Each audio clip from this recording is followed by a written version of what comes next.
बंदी छोड़ सतगुरु रामपाल जी परमेश्वर जी की जय हो।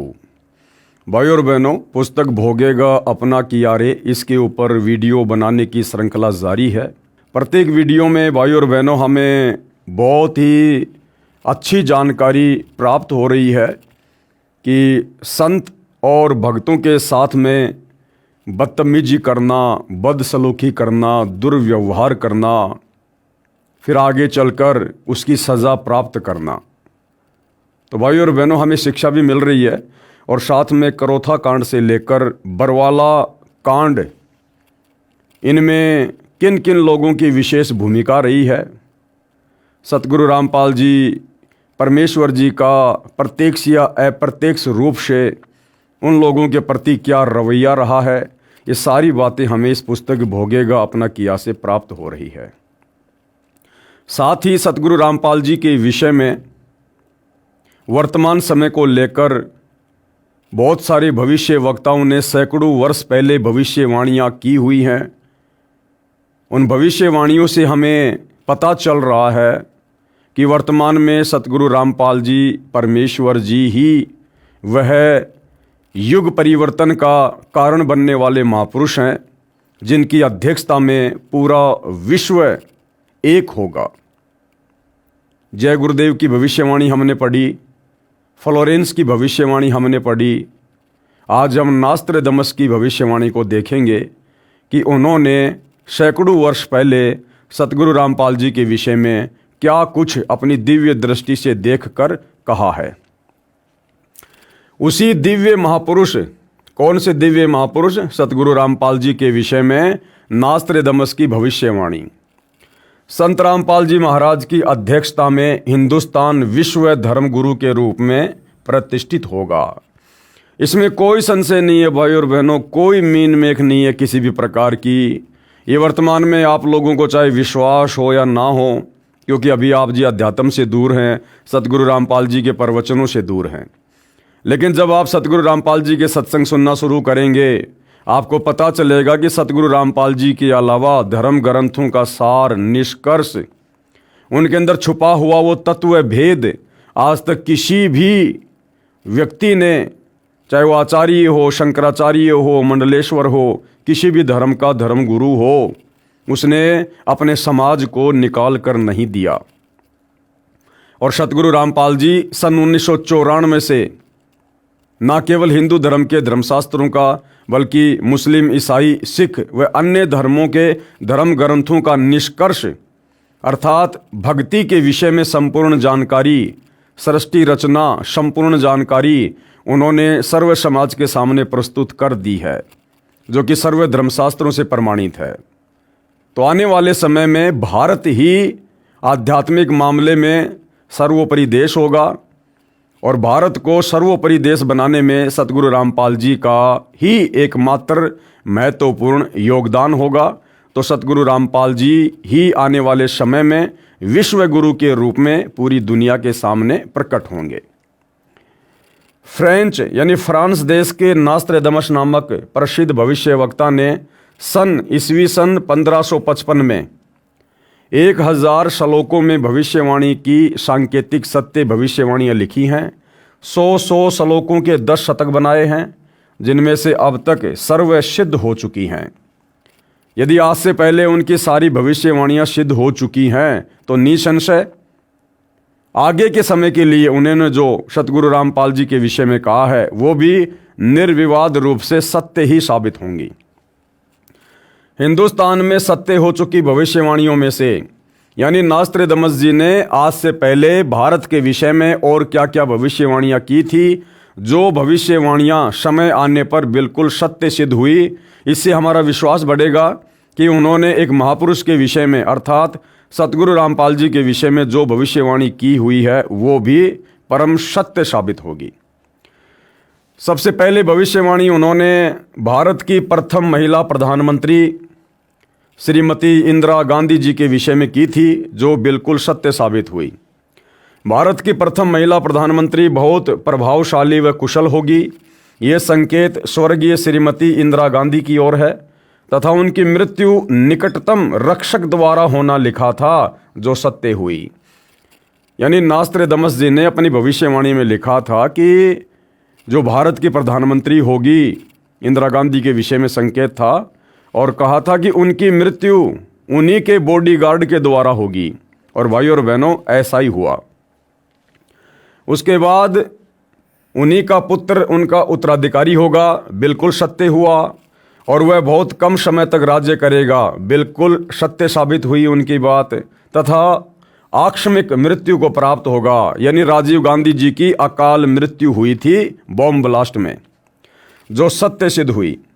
पूर्व प्रधानमंत्री स्वर्गीय श्री राजीव गांधी जी के विषय में। आगे संत रामपाल जी महाराज के विषय में भविष्यवाणी नास्त्रेदमस द्वारा जो विस्तार पूर्वक लिखी है, तो हम इसको देखते हैं। अपनी भविष्यवाणी के शतक 5 के अंत में तथा शतक 6 के प्रारंभ में नास्त्रेदमस जी ने लिखा है कि आज अर्थात ईस्वी सन 1555 से ठीक 450 वर्ष बाद अर्थात सन 2006 में एक हिंदू संत यानी शायरन प्रकट होगा। प्रकट होने का मतलब है 2006 में करोथा कांड हुआ, और करोथा कांड के बाद विशेषकर हरियाणा से बाहर के लोग भी जानने लगे कि हरियाणा में संत रामपाल जी भी कोई संत है, कोई महापुरुष है, अर्थात सर्व जगत में उनकी चर्चा होगी। उस समय उस हिंदू धार्मिक संत यानी शायरन की आयु 50 व 60 वर्ष के बीच होगी। परमेश्वर ने नास्त्रेदमस को संत रामपाल जी महाराज के अधेड़ उम्र वाले शरीर का साक्षात्कार करवाकर चलचित्र की भांति सारी घटनाओं को दिखाया और समझाया। जिस प्रकार महाभारत का युद्ध कुरुक्षेत्र के मैदान में हो रहा था और हस्तिनापुर में कई किलोमीटर दूर बैठा बैठा संजय दिव्य दृष्टि प्राप्त करके धृतराष्ट्र को सारे युद्ध का वर्णन बिल्कुल सटीक बता रहा था, दिव्य दृष्टि के माध्यम से संजय चलचित्र की भांति पूरे युद्ध को देख रहा था।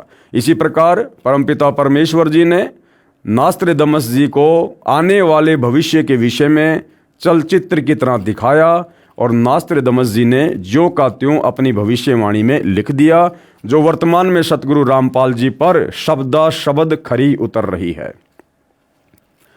श्री नास्त्रेदमस जी ने 16वीं सदी को प्रथम शतक कहा है। इस प्रकार 5वां शतक 20वीं सदी हुआ। नास्त्रेदमस जी ने कहा है कि वह धार्मिक हिंदू नेता अर्थात संत, जिसको शायरन भी कहते हैं, 5वें शतक के अंत के वर्ष में अर्थात सन 1999 में घर घर सत्संग करना त्याग कर अर्थात चौखटों को लांग कर बाहर आएगा। घर घर सत्संग करना त्याग कर अर्थात सतगुरु रामपाल जी ने 1999 में गांव-गांव में जाकर आदरणीय गरीबदास जी महाराज जी की अमर वाणियों का अखंड पाठ करना त्याग कर सत्संग करना छोड़कर, और भक्तों ने जो करोथा आश्रम बनाया था उस आश्रम में बैठकर सत्संग करने लगे, और समाचार पत्रों के माध्यम से भी सत्यार्थ प्रकाश के लेख व अन्य धार्मिक लेख उन्होंने समाज में भेजने शुरू किए तथा अपने अनुयायियों को शास्त्र विधि अनुसार भक्ति मार्ग बताएगा। उस महान संत के बताए मार्ग से अनुयायियों को अद्वितीय आध्यात्मिक और भौतिक लाभ होगा। उस तत्व दृष्टा हिंदू संत के द्वारा बताए शास्त्र प्रमाणित तत्व ज्ञान को समझकर परमात्मा चाहने वाले श्रद्धालु ऐसे अचंभित होंगे जैसे कोई गहरी नींद से जागा हो। उस तत्व दृष्टा हिंदू संत द्वारा सन 1999 में चलाई आध्यात्मिक क्रांति 2006 तक चलेगी। तब तक बहुसंख्या में परमात्मा चाहने वाले भगत तत्व ज्ञान समझकर अनुयायी बनकर सुखी हो चुके होंगे। उसके पश्चात उस स्थान की चौखट से भी बाहर लांघेगा। उसके पश्चात 2006 से स्वर्ण युग प्रारंभ होगा। नोट: प्रिय पाठक जन कृपया पढ़ें निम्न भविष्यवाणी जो फ्रांस देश के वासी श्री नास्त्रेदमस जी ने की थी, जिसके विषय में मद्रास के एक ज्योतिष शास्त्री के एस कृष्णमूर्ति ने कहा है कि नास्त्रेदमस जी द्वारा सन 1555 में लिखी भविष्यवाणियों का यथार्थ अनुवाद सन 1998 में महाराष्ट्र में एक ज्योतिष शास्त्री करेगा। वह ज्योतिष शास्त्री नास्त्रेदमस की भविष्यवाणी का सांकेतिक भाषा का स्पष्टीकरण कर उसमें लिखित भविष्य घटनाओं का अर्थ देकर अपना भविष्य ग्रंथ प्रकाशित करेगा। यानी महाराष्ट्र का कोई एक ज्योतिषाचार्य होगा जो नास्त्रेदमस की सांकेतिक भविष्यवाणियों को समझकर और सरल भाषा में, मराठी भाषा में लिखेगा और एक नए ग्रंथ की रचना करेगा। उसी ज्योतिष शास्त्री द्वारा यथार्थ अनुवादित की गई पुस्तक के अनुवादकर्ता के शब्दों में पढ़िए। यानी उस ज्योतिषाचार्य ने क्या कुछ लिखा है नास्त्रेदमस की भविष्यवाणियों को सरल करके, जो सतगुरु रामपाल जी पर फिट बैठती हैं। पेज नंबर 32 व 33 पर, ठहरो, स्वर्ण युग अर्थात राम राज्य आ रहा है, यानी आध्यात्मिक राज्य आ रहा है या आध्यात्मिक युग आ रहा है। एक अधेड़ उम्र का औदार्य यानी उदार अजोड़ महासत्ता अधिकारी भारत ही नहीं सारी पृथ्वी पर स्वर्ण युग लाएगा और अपने सनातन धर्म का पुनरुत्थान करके यथार्थ भक्ति मार्ग बताकर सर्वश्रेष्ठ हिंदू राष्ट्र बनाएगा। ध्यान से सुनना भाइयों और बहनों, लिखने वाले सतलोक आश्रम वाले हैं। क्या लिख रहे हैं? और अपने सनातन धर्म का पुनरुत्थान करके, यानी जो सनातन धर्म धीरे धीरे लुप्त होता जा रहा है, लुप्त हो ही चुका है, केवल सनातन का नाम रह गया, बाकी सारे कर्म और भक्ति सनातन के विपरीत भारतवासी कर रहे हैं। तो वो जो महापुरुष होगा वो दोबारा से सनातन का पुनरुत्थान करेगा। यानी धार्मिक क्षेत्र में उससे बड़ा योगदान, उससे बड़ी क्रांति और कोई नहीं लाएगा। ये पुस्तक भाइयों और बहनों सतलोक आश्रम वालों ने लिखी थी 2014 के बरवाला कांड से पहले, और वर्तमान समय चल रहा है 2025 का, जिस समय आप ये वीडियो देख रहे हैं। लिखने वाले सतलोक आश्रम वाले क्या लिख रहे हैं कि वह महापुरुष अर्थात संत रामपाल जी सनातन धर्म का पुनः उत्थान करेगा। और भाइयों और बहनों, अभी 12 दिसंबर 2025 को इन्हीं सतलोक आश्रम वालों ने सतगुरु रामपाल जी का झूठा मान सम्मान दिल्ली में उनकी फोटो को ले जाकर, और एक कोई काली रमन संस्था थी उसके द्वारा कोई कार्यक्रम आयोजित किया जाता है हर साल, यानी अपने सामाजिक लोगों को वो लोग भारत गौरव अवार्ड के नाम से कोई पुरस्कार देते हैं।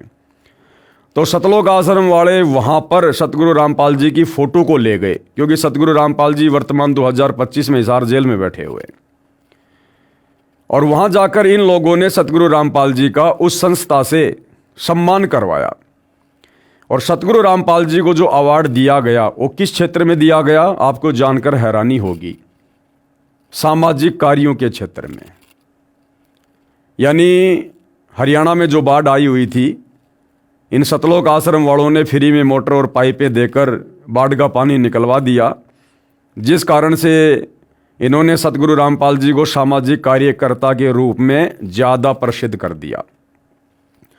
तो उस काली रमन संस्था ने संत रामपाल जी को सामाजिक कार्यों में योगदान के लिए एक वो मोमेंटो दे दिया। और भाइयों और बहनों, उसी कार्यक्रम में एक और संत था, बिल्कुल नकली, उसको अपने नाम का परिचय देने का भी ज्ञान नहीं, स्वयं अपने नाम से पहले कह रहा कि मैं स्वामी फला फला आचार्य, जबकि अपने नाम से पहले कोई भी व्यक्ति श्री या स्वामी शब्द का यूज नहीं कर सकता। उसके चेले कर सकते हैं, दूसरा कर सकता है। तो जिस व्यक्ति को स्वयं के नाम का परिचय देने का भी ज्ञान नहीं, उस व्यक्ति को वहां पर बहुत बड़ा संत बनाकर, और उसको जो अवार्ड दिया गया वो क्या था पता है? सनातन धर्म का पुनरुत्थान करने का अवार्ड, धार्मिक क्षेत्र में महान कार्य करने का अवार्ड।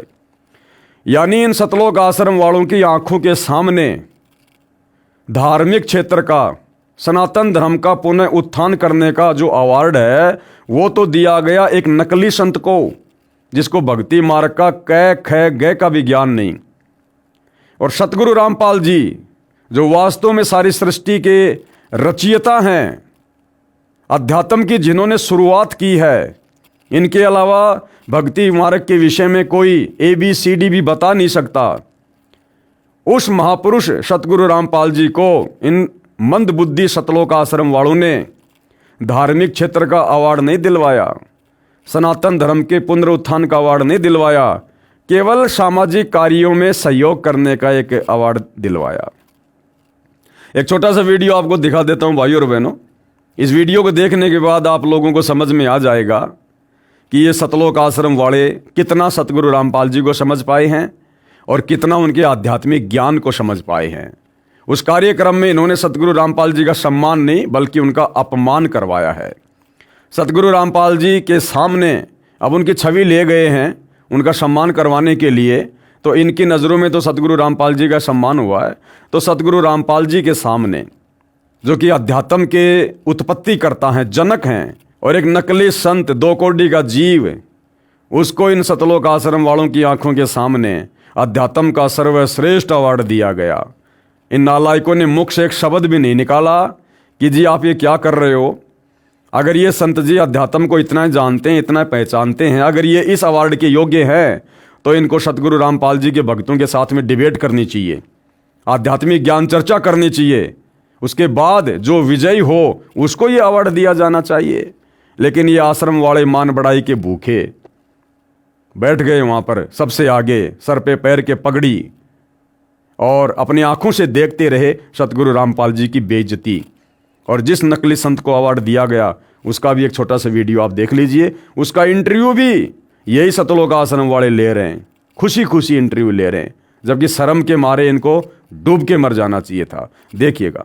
यहाँ पर कुछ संतों को भी अवार्ड दिया गया है, साथ में संत रामपाल जी को भी अवार्ड दिया गया है, तो यहाँ बातचीत करेंगे।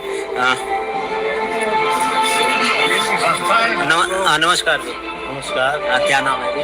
स्वामी गौरी शंकराचार्य। अच्छा, आपको भी अवार्ड दिया है, अभी हमने देखा आपको भी अवार्ड दिया गया है। थोड़ा हमारे दर्शकों को बताइए कि आपके जिन कार्य क्षेत्र हैं उनके लिए बताइए। देखिए, हम धार्मिक क्षेत्र के व्यक्ति हैं। हमारा काम सनातन वैदिक धर्म का प्रचार प्रसार करना। हम लगभग 18 देशों में इस वक्त सनातन धर्म का प्रचार करते हैं, ठीक है। और योग है हमारा जो सब्जेक्ट है, मेडिटेशन है। इस प्रकार से हम समाज में कई देशों में हम लोग कार्यक्रम करते हैं। और विशेष हम ये कह सकते हैं कि हम एक सच्चे सिपाही है सनातन वैदिक धर्म के, और उसके लिए जो हो सकता है क्षेत्र में हम आगे बढ़ते हैं। तो भाइयों और बहनों, ये छोटा सा वीडियो दिखाने का मेरा मकसद ये था कि जो सतलोक आश्रम वाले इस पुस्तक में खुद लिख रहे हैं सतगुरु रामपाल जी के विषय में कि सनातन धर्म का पुनरुत्थान करके यथार्थ भक्ति मार्ग बताकर सर्वश्रेष्ठ हिंदू राष्ट्र बनाएगा, तो सतगुरु रामपाल जी के बारे में ये खुद क्या लिख रहे हैं। और वर्तमान में ये लोग सतगुरु रामपाल जी को भक्ति मार्ग का सर्वश्रेष्ठ योद्धा घोषित ना करके, साबित ना करके, एक छोटे से सामाजिक कार्यकर्ता के रूप में समाज के सामने पेश करके उनकी बेइज्जती करवा रहे हैं। तत्पश्चात ब्रह्मदेश यानी बांग्लादेश, पाकिस्तान, बांग्ला, श्रीलंका, नेपाल, तिब्बत, अफगानिस्तान, मलाया आदि देशों में वही सार्वभौम धार्मिक नेता होगा। यानी पूरे एशिया में सतगुरु रामपाल जी ही सबसे बड़ी सार्वभौमिक सत्ता के रूप में, शासक के रूप में उभर कर आएंगे। और सत्ताधारी चांडाल चौकड़ियों यानी वर्तमान में जो राजनीति का हिस्सा हैं, मंत्री, प्रधानमंत्री, मुख्यमंत्री, सत्ताधारी चंडाल चौकड़ियों पर उसकी सत्ता होगी। ये सारे के सारे फेल हो जाएंगे। वर्तमान के राजनेता, वर्तमान की पार्टियां हाथ खड़े कर देंगे, क्योंकि ये युग परिवर्तन का दौर चल रहा है। 2028 निर्धारित है। ऐसी विकट परिस्थितियां देश और दुनिया में पैदा होंगी। ये राजनेता ऊपर को हाथ खड़े करके भागेंगे, जैसे नेपाल में भाग रहे थे। उस समय सतगुरु रामपाल जी अपने हाथों में पूरे विश्व की बागडोर को संभालेंगे। वह नेता दुनिया को अधाप मालूम होना है, बस देखते रहो। फिर आगे क्या लिखते हैं नास्त्रेदमस जी?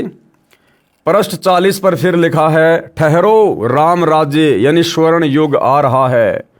जून 1999 से 2006 तक चलने वाली उत्क्रांति में स्वर्ण युग का उत्थान होगा। हिंदुस्तान में उदय होने वाला तारणहार सायरन दुनिया में सुख, समृद्धि व शांति प्रदान करेगा। क्योंकि सुख, समृद्धि और शांति भाइयों और बहनों विज्ञान से पैदा नहीं होती है, शास्त्र विरुद्ध साधना से पैदा नहीं होती है। संसार में सुख और शांति शास्त्र अनुकूल सत भक्ति करने से होती है, क्योंकि जब हम शास्त्र अनुकूल सत भक्ति करेंगे और विधि विधान से धर्म यज्ञ करेंगे तो उससे हमारे पुण्यों में वृद्धि होती है, और जब पुण्यों में वृद्धि होगी तो ऑटोमेटिक परमात्मा के विधान अनुसार जीव सुखी होगा। नास्त्रेदमस जी ने निसंदेह कहा है कि प्रकट होने वाला सायरन, यानी सारी दुनिया के सामने अचानक से प्रकट होने वाला सायरन अभी ज्ञात नहीं है, लेकिन वह क्रिश्चियन अथवा मुसलमान हरगिज नहीं है, वह हिंदू ही होगा। और मैं नास्त्रेदमस उसका अभी छाती ठोक कर गर्व करता हूँ, क्योंकि उस दिव्य स्वतंत्र सूर्य सायरन का उदय होते ही सारे पहले वाले विद्वान कहलाने वाले महान नेताओं को निष्प्रभ होकर उसके सामने नम्र बनना पड़ेगा। यानी भाइयों और बहनों, आने वाले समय में 2 से 3 वर्षों में जो तांडव धरती पर मचेगा युग परिवर्तन के दौरान, उस समय ये दुनिया भर के जितने भी बड़े बड़े नेता हैं जिनकी वर्तमान में बहुत बड़ी महिमा हो रही है, चाहे कोई किसी देश का प्रधानमंत्री हो, चाहे राष्ट्रपति हो, और आध्यात्मिक क्षेत्र में जितने बड़े बड़े धर्मगुरु हैं, चाहे किसी भी धर्म से संबंधित हों, आचार्य, शंकराचार्य, पोप, पादरी, मुल्ला, मौलवी, इन सब को आने वाले समय में सतगुरु रामपाल जी के आगे नतमस्तक होना पड़ेगा, विनम्र होना पड़ेगा, और ये स्वीकार करना पड़ेगा कि हम तो आप जी के सामने ऊंट के मुंह में जीरे के बराबर भी नहीं हैं। वह हिंदुस्तानी महान तत्वदृष्टा संत सभी को अभूतपूर्व राज्य प्रदान करेगा। वह समान कायदा, समान नियम बनाएगा। स्त्री पुरुष में, अमीर गरीब में, जाति और धर्म में कोई भेदभाव नहीं रखेगा, किसी पर अन्याय नहीं होने देगा। उस तत्वदर्शी संत का सर्व जनता विशेष सम्मान करेगी। माता पिता तो आदरणीय होते ही हैं, परंतु आध्यात्मिकता व पवित्रता के आधार पर उस सायरन यानी तत्वदर्शी संत का माता पिता से भी अलग श्रद्धा स्थान होगा। यानी भाइयों और बहनों, आज हमें पता चल गया कि माता पिता ने तो केवल हमारे को जन्म दिया, और जन्म देने के लिए भी केवल माता पिता निमित्त बने हैं। एक माता पिता की औकात नहीं है कि 2 पानी की बूंद से शारीरिक मिलन करके और एक इस प्रकार से जीवित इंसान को जन्म दे देंगे। ये सारा का सारा विधान परमात्मा का बनाया हुआ है, माता पिता केवल निमित्त बनते हैं। तो आज सतगुरु रामपाल जी के तत्व ज्ञान से आप और हमें भली भांति समझ में आ गया है कि माता पिता तो केवल हमारे को संसार में लाने का एक माध्यम है, और संसार में हम क्यों लाए गए हैं, ये मनुष्य जन्म क्यों मिला है, शास्त्र अनुकूल सत भक्ति करके आत्म कल्याण करवाने के लिए। और ये मौका किसने दिया? परमपिता परमेश्वर कबीर जी ने। और वही परमपिता परमेश्वर कबीर जी वर्तमान में उसी महापुरुष सतगुरु रामपाल जी के नाम से प्रकट हैं। तो सारा का सारा खेल ये किसका? सतगुरु रामपाल जी का। इसलिए माता पिता का तो हम सम्मान करते हैं, सब ने करना चाहिए, लेकिन माता पिता से लाखों गुना ज़्यादा सम्मान और श्रद्धा हमारे दिलो दिमाग में सतगुरु रामपाल जी परमेश्वर जी के प्रति है। हमारे माता पिता की श्रद्धा भी सतगुरु रामपाल जी के चरणों में है, और हमारी भी विशेष श्रद्धा सतगुरु रामपाल जी के ही चरणों में है, क्योंकि उनकी शरण के बिना जीव का कल्याण नहीं हो सकता। वो जीव चाहे माता पिता हो, चाहे उनके बेटा बेटी हों, और यदि आत्म कल्याण नहीं हुआ तो अगले जन्म में माता पिता भी लक 84 में गधे कुत्ते बनेंगे, और वो बेटा बेटी भी गधे कुत्ते के शरीर प्राप्त करेंगे। इसलिए यहाँ पर लिखा जा रहा है कि माता पिता का भी एक अलग ही जो है स्थान होता है, एक श्रद्धा होती है, लेकिन माता पिता से भी बढ़कर श्रद्धा शिष्यों की अपने गुरु के प्रति होगी। नास्त्रेदमस स्वयं ज्यू वंश का था तथा फ्रांस देश का नागरिक था। उसने क्रिश्चियन धर्म स्वीकार कर रखा था। उसके बावजूद भी नास्त्रेदमस ने यही कहा है कि वह सायरन, वह महापुरुष, वो निश्चित तौर पर हिंदू होगा। यानी उसने जैसा अपनी समाधि में देखा वैसा ही उसने ज्यों का त्यों बोल दिया। उसने क्रिश्चियन धर्म स्वीकार कर रखा था, फिर भी नास्त्रेदमस ने निसंदेह कहा है कि प्रकट होने वाला सायरन केवल हिंदू ही होगा। आगे फिर क्या लिखा गया है? सभी को समान कायदा, नियम, अनुशासन पालन करवाकर सत्य पथ पर लाएगा। मैं नास्त्रेदमस एक बात निर्विवाद सिद्ध करता हूँ, वह सायरन यानी धार्मिक नेता नया ज्ञान आविष्कार करेगा। नया ज्ञान आविष्कार करने का मतलब है अध्यात्म के विषय में वो अनसुलझे रहस्य उजागर करेगा, अर्थात सृष्टि रचना को बताएगा, सचखंड की जानकारी देगा और सार शब्द सार नाम का आविष्कार करके, उन गुप्त मंत्रों का आविष्कार करके अपने अनुयायियों को देगा। वह सत्य मार्गदर्शन करवाने वाला तारणहार एशिया खंड में जिस देश के नाम महासागर यानी हिंद महासागर है, उसी नाम वाले हिंदुस्तान देश में जन्म लेगा। वह ना ही तो क्रिश्चियन होगा, ना मुसलमान, ना जू होगा, वह निसंदेह हिंदू होगा। यानी एक एक शब्द नास्त्रेदमस जी का सतगुरु रामपाल जी पर खरा खरा उतर रहा है। अन्य भूतपूर्व धार्मिक नेताओं से महत्तर बुद्धिमान होगा और अंजी के होगा। नास्त्रेदमस भविष्यवाणी के शतक 6 श्लोक 17 में महत्वपूर्ण संकेत संदेश बता रहा है, उससे सभी प्रेम करेंगे। सतगुरु सुंदर रूप अपारा, सतगुरु 3 लोक से न्यारा, उसे सभी प्रेम करेंगे। अब भाई और बहनों, सतगुरु रामपाल जी की शरण में आने से पहले आप और हम भी इसी सांसारिकता के झूठे रंग में रंगे हुए थे। पहले हमें अपने माता पिता अच्छे लगते थे, शादी होने के बाद हमें अपनी स्त्रियां अच्छी लगने लगी, स्त्रियों से बच्चे उत्पन्न होने के बाद हमें बच्चे अच्छे लगने लगे, बच्चों के बच्चे होने के बाद फिर वो पोते पोतियां हमें अच्छे लगने लगे। लेकिन अब सतगुरु रामपाल जी के ज्ञान से परिचित होने के बाद हम परिवार में रहते हैं, सभी का आदर सम्मान करते हैं, अपनी जिम्मेदारियां निभाते हैं, सबसे प्यार प्रेम से रहते हैं। लेकिन हम भक्तों का जो विशेष प्यार है, प्रेम है, लगाव है, वो केवल हमें अपने गुरुदेव भगवान से है। क्यों? क्योंकि उन्होंने हमारी आत्मा को जगा दिया, जो आत्मा अज्ञान में सोई हुई थी। उन्होंने हमें मोक्ष मुक्ति का मार्ग दिखा दिया, अन्यथा हम 184 योनियों में गधे कुत्ते सूअर बनकर यहीं भटकते रहते, भरमते रहते। ये परिवार आज है, यदि भक्ति ना मिलती तो कल ये परिवार भी हमसे बिछुड़ता और हम भी 184 योनियों में और फिर नरक में कष्ट भोगते। इसलिए इन तमाम बातों पर विचार करके हमारी जो श्रद्धा है वो सतगुरु रामपाल जी के प्रति विशेष है, अटूट है। उसका बोलबाला रहेगा, उसका भय भी रहेगा। भाई भगत को तत्व ज्ञान हो जाएगा कि यदि मर्यादा तोड़ दी, भक्ति को हल्के में ले लिया, गुरु के प्रति मन में कोई दोष आ गया तो भैया मर्यादा टूटेगी, फिर 184 में जाएगा, मोक्ष नहीं हो पाएगा। और मोक्ष नहीं हुआ तो फिर क्या होगा? नरक में जाएगा, जीवन बर्बाद हो जाएगा, युगों युग बीत जाएंगे, ना जाने परमात्मा फिर कब संभालेगा। तो फिर भगत को भय भी होगा। और भाई और बहनों, भय बिना भक्ति नहीं होती, भक्ति में भय भी जरूरी है। कोई भी अपकृत्य करना नहीं सोचेगा, यानी कोई भी दुष्कर्म नहीं करेगा, फिर भगत उसका नाम व कीर्ति त्रिखंड में गूंजेगी, तीनों लोकों में गूंजेगी, अर्थात आसमानों के पार उसकी महिमा का बोलबाला होगा। अब तक अज्ञान निंद्रा में गाड़े सोए हुए समाज को तत्व ज्ञान की रोशनी से जगाएगा। सर्व मानव समाज हड़बड़ा कर जागेगा, उसके तत्व ज्ञान के आधार से भक्ति साधना करेगा, सर्व समाज से सत्य साधना करवाएगा, जिस कारण सर्व साधकों को अपने आदि अनादि स्थान सतलोक में अपने पूर्वजों के पास ले जाकर वहाँ स्थायी स्थान प्राप्त करवाएगा, यानी वारिस बनाएगा। इस क्रूर भूमि काल लोक से मुक्त करवाएगा, ये शब्द बोल उठेगा। आगे क्या कुछ सतगुरु रामपाल जी के विषय में लिखा है?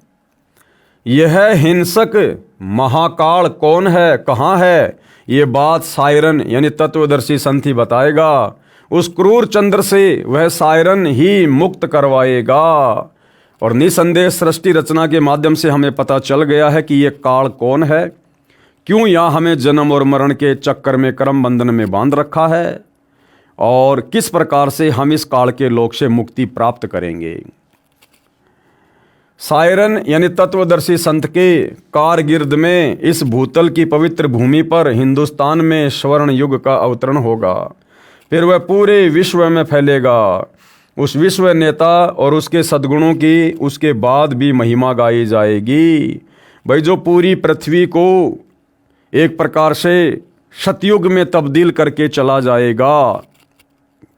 अपने मिशन को पूरा करने के बाद सतगुरु रामपाल जी जब शरीर सतलोक को प्रस्थान करेंगे तो आने वाले लाखों वर्षों तक इस पृथ्वी पर उनके इस महान उपकार के लिए दुनिया उनको याद किया करेगी और लाखों वर्षों तक पृथ्वी पर उन्हीं का बोलबाला होगा, उन्हीं की महिमा होगी। उसके मन की शालीनता, विनम्रता, उदारता का इतना रेल पेल बोलबाला होगा कि इससे पहले नमूद किए हुए शतक 6 श्लोक 70 के आखिरी पंक्ति में किया हुआ उल्लेख कि अपना शब्द खुद ही बोल उठता है और शायरन की ही जुबान बोल रही है कि शायरन अपने बारे में बस 3 ही शब्द बोलता है, एक, विजयी और ज्ञाता। 3 ही शब्द बोलता है। यहाँ पर भाइयों और बहनों, ये प्रथम नाम, शतनाम और सारनाम के विषय में संकेत है। इसके साथ और विश्लेषण ना चिपकाएं, मुझे मंजूर नहीं होगा। इसके साथ और कोई मंत्र संत्र मत चिपका देना, ये बिल्कुल भी मुझे मंजूर नहीं होगा। कौन कह रहा है? नास्त्रेदमस। जबकि सतलोक आश्रम वालों ने तो चिपका दिया, सार शब्द के नाम पे चौथा मंत्र चिपका दिया। 1 लाख रुपए लेकर, 1 लाख रुपए का संकल्प करवाकर जो चौथा मंत्र दिया जा रहा है, सार शब्द ओम सोहम सत्य कबीरा, इन्होंने तो चिपका दिया। यह पृष्ठ 42 वाला 4 उल्लेख वाणी शतक 6 श्लोक 71 पर है। हिंदू शायरन अपने ज्ञान से दैप्तीयमान उतुंग ऊंचा स्वरूप का विधान तत्व ज्ञान फिर से बिना शर्त उजागर करवाएगा। मानवीय संस्कृति निर्धोक संवारेगा, इसमें संशय नहीं। अभी किसी को मालूम नहीं, लेकिन अपने समय पर जैसे नरसिंह अचानक प्रकट हुआ था, ऐसे ही वह विश्व में महान नेता ग्रेट शायरन अपने तर्क शुद्ध अचूक आध्यात्मिक ज्ञान और भक्ति तेज से विख्यात होगा। क्योंकि भाइयों और बहनों, युग परिवर्तन का दौर है, 2028 निर्धारित है, विश्व में धमाका होगा, हर प्रकार से त्राहिमाम होगा। कहीं भूकंप आएगा, कहीं बाढ़ आएगी, कहीं अतिवृष्टि होगी, कहीं सूखा पड़ेगा, अकाल आएगा, कहीं महामारियां फैलेंगी, कहीं युद्ध हो रहा है, कहीं गृह युद्ध हो रहे हैं। त्राहिमाम मचेगा। और उस समय किसी भी धर्म के ना ही तो देवी देवता आगे आकर मदद करेंगे, ना ये नकली साधु संत महात्मा सामने आएंगे, और ना किसी राष्ट्र का राष्ट्राध्यक्ष, कोई प्रधानमंत्री, मुख्यमंत्री या राष्ट्रपति जनता की पुकार सुनेगा या उनका बचाव करेगा। ये राजनेता भी हाथ ऊपर खड़े करके भागते नजर आएंगे। उस समय भाइयों और बहनों, भारत देश की सत्ता को सर्वप्रथम सतगुरु रामपाल जी अपने हाथ में लेंगे और फिर इन्हीं की देखरेख में, इन्हीं के अनुयायियों के द्वारा फिर पूरे विश्व की सत्ता को संभाला जाएगा। दोबारा से शांति स्थापित की जाएगी, संसार में स्थिरता आएगी। मैं नास्त्रेदमस अचंभित हूँ, मैं ना उसके देश जहाँ से अवतरित होगा अर्थात सतलोक देश को तथा ना उसको जानता हूँ। अब देखो भाइयों और बहनों, कितने संकेत हैं, लेकिन ये सतलोक आश्रम वाले नहीं समझ पाए। नास्त्रेदमस क्या कह रहा है कि मैं नास्त्रेदमस अचंभित हूँ, मैं ना उसके देश को जानता हूं। कौन सा देश? जहां से वो अवतरित होगा, यानी वहां से चलकर आएगा। कौन सा देश? सतलोक देश। अब बताओ भाइयों और बहनों, अगर सतगुरु रामपाल जी सतलोक से चलकर आए हैं तो सतलोक में कौन रहता है? या तो आत्मा या परमात्मा। तो परमात्मा तो हमेशा से मुक्त है और सतलोक में रहने वाली आत्मा भी मुक्त है। तो बताओ भाइयों और बहनों, अब वो मुक्ति प्राप्त आत्मा सतलोक से चलकर इस गंदे लोक में एक माँ के गर्भ में 9 महीने कष्ट क्यों उठाएगी? ऊपर को पैर, नीचे को सिर, क्यों कष्ट उठाएगी वो आत्मा? क्या ऋण बाकी रह गया था? और ऋण बाकी था तो फिर सतलोक कैसे चली गई? तो नास्त्रेदमस कह रहे हैं कि वह शायरन सतलोक से चलकर आएगा, अर्थात सतगुरु रामपाल जी किसी माँ के गर्भ से जन्म लेकर पैदा नहीं हुए। ये स्वयंभू परमात्मा है, ये कबीर परमेश्वर हैं। हमारी चरम दृष्टि को धोखा देते हुए परमात्मा इसी प्रकार की लीला करते हैं। हम अज्ञानी जीवों को लगता है कि ये माँ के गर्भ से आए हैं, परंतु माँ के गर्भ से नहीं आते परमात्मा। इसलिए भाइयों और बहनों, अपने गुरुजी को माँ के गर्भ से जन्म लेकर जन्म लिया हुआ कहना या समझना अपने गुरुदेव भगवान के ऊपर संदेह करने में आता है, गुरु को मानुष मानने में आता है। और आदरणीय गरीबदास जी कहते हैं, गुरु को मानुष जो गिने, मानुष यानी एक मनुष्य जैसा।